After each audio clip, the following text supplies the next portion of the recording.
Hello YouTube! Don't let the winter months stop you from getting airborne. Here are some hints and tips to stay safe when flying this winter.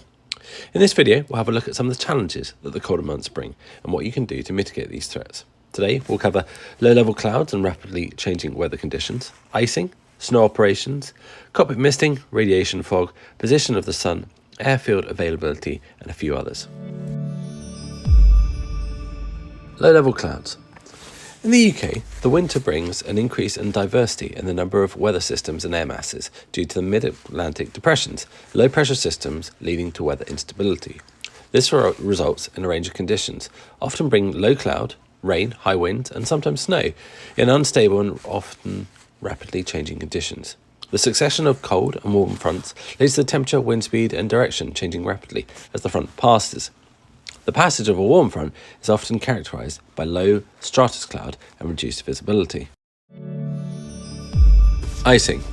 Currently, there are no light helicopters that are cleared for flight in icing conditions, and flight in falling snow often requires fitting some sort of snow filters, so avoid flying in predicted snow conditions. The US AOPA organisation has attributed over 583 airframe icing incidents over the last 19 years that have led to 800 fatalities. The key areas of the helicopter that suffer from icing include the main rotor blades, exposed rotor system components such as the pitch links and swash plates, and engine or cooling air intakes, especially those exposed to the airflow direction. Blade icing can occur before you've even started the engines. When the temperature drops to sub-zero conditions, frost can quickly build up on the upper surface of the blades, destroying the overall aerodynamic profile of the blade, reducing the amount of lift that can be produced and increasing the profile drag. Hopefully, this frost is discovered before you go flying, during the pre-flight, or even once you lift into the hover, you realise that the power required is substantially greater than normal, as indicated on the manifold pressure gauge in a piston-powered helicopter, or the torque N1 or TOT on a turbine helicopter.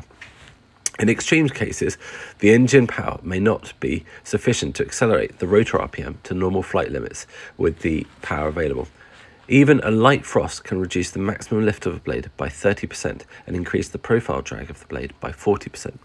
The remedy for this is to keep the helicopter inside a warm, heated hangar until you're fully ready to fly, for frost can build quickly on the blades and the windshield, especially if there's a high moisture content. However, even getting the helicopter out of the hangar in snow or ice can present issues. For example, if using a heli lift, these tend to struggle for traction if there's any ice on the pad, and loose snow will quickly accumulate over the skids or wheels, locking wheels or causing a skid to become frozen to the pad, potentially causing a dynamic rollover situation on liftoff. On the other hand, during start, a frozen pad can cause a helicopter to spin as a result of the torque reaction until the tail rotor is up to speed and can provide the relevant anti-torque force. Airframe ice causes issues by adding weight to the helicopter, degrading the aerodynamic properties of the horizontal and vertical stabilizers, and potentially changing the center of gravity, whilst icing to the flight controls can cause binding or restrictions on the pitch links, reducing controllability. Finally, the shedding of ice from the rotor or the airframe can cause vibrations or even damage the tail rotor if the chunks are large enough. If the helicopter is equipped with a pitot heated system, then make sure these are turned on to stop inaccurate speed and altitude indications. Whilst most airframe icing builds slowly and is visible on components protruding into the airflow, such as the windshield, wipers, door handles and hinges, the edge of skids, flying into freezing rain can quickly produce serious icing conditions with often fatal results.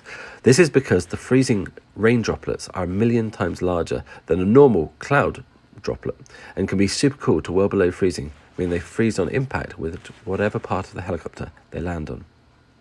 A link to a January 2019 article on the subject from AOPA has been provided in the comment section of the video. Piston helicopters without fuel injection also need to be aware of the risks of carburetor icing. The freezing level.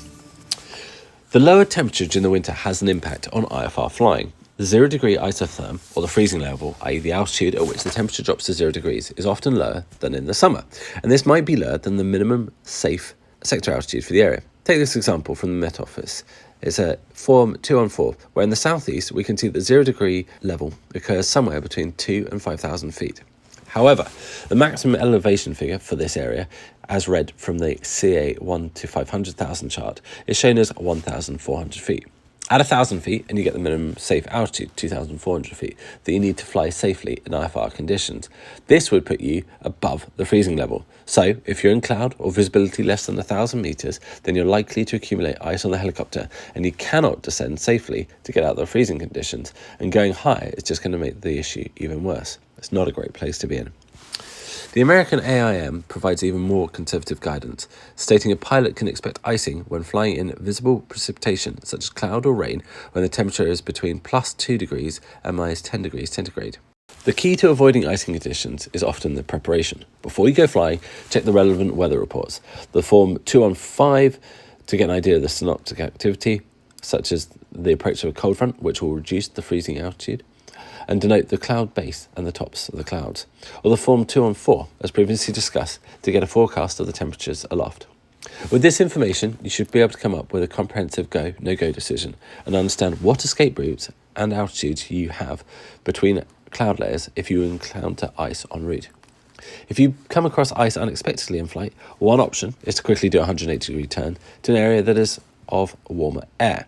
Then combine this with a descent, if possible, to a lower and warmer altitude, or away from the clouds if you're flying in visual conditions.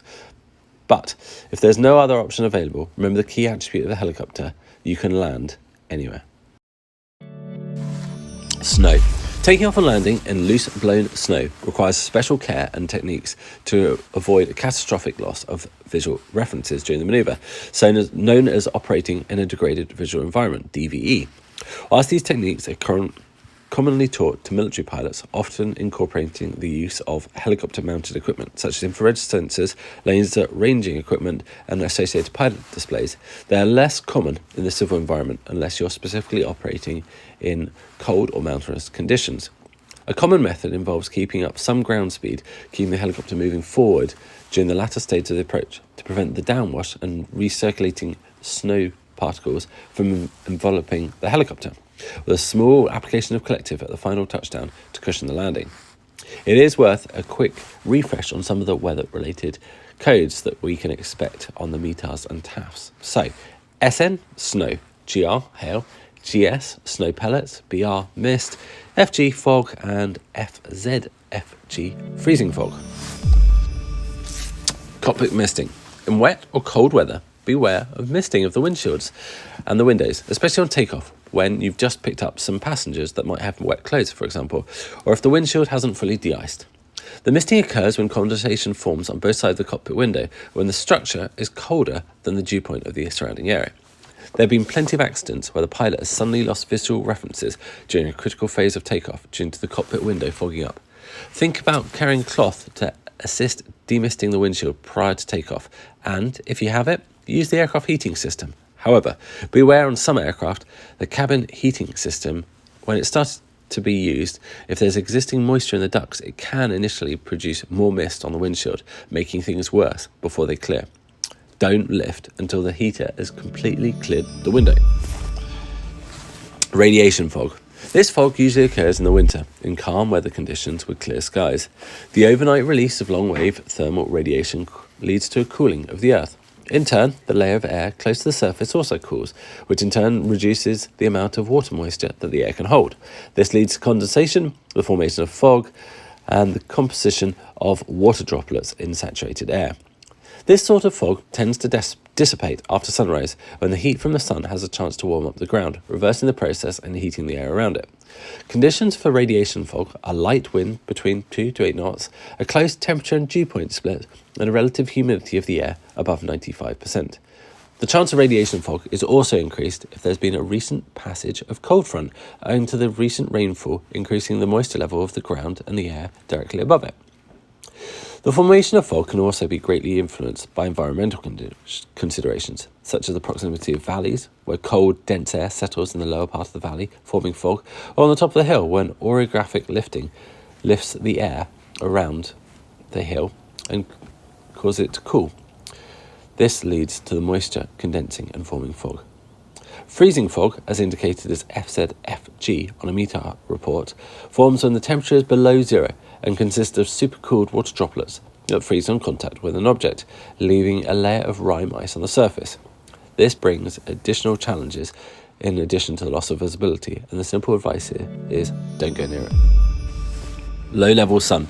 Some other considerations for winter flying. The sun is lower than in the sky during the day, typically around 15 degrees above the horizon, and this makes flight in any westerly direction, for example, more challenging in the afternoon as the horizon becomes obscured. Key landmarks are harder to find, and it's easy to inadvertently miss a key turning point, or, more crucially, detect an oncoming helicopter, aircraft, or wire during landing. Whilst you can't always adjust your direction of flight, consider the timing of the flight to avoid the period of sunrise or sunset when the sun is closest to the horizon. During any landing to an unprepared site, in addition to the normal 5S check, size, surface, slope, surrounds and shape, add these two, sun and snow. Can you safely change the angle of approach, perhaps sacrificing some headwind component to make sure you're not flying directly into the sun? Nighttime, airfield opening hours and weather station availability. Finally, in the winter, owing to the shorter days, often smaller general aviation airfields reduce their operating hours to reflect the daytime operation of the majority of their air traffic. This reduced service can cause issues when you're looking for refueling options after 5 p.m. in the afternoon, and even the need to get some sort of out-of-hours exemption or permission from the airfield to allow you to depart before the airfield is officially open in the morning.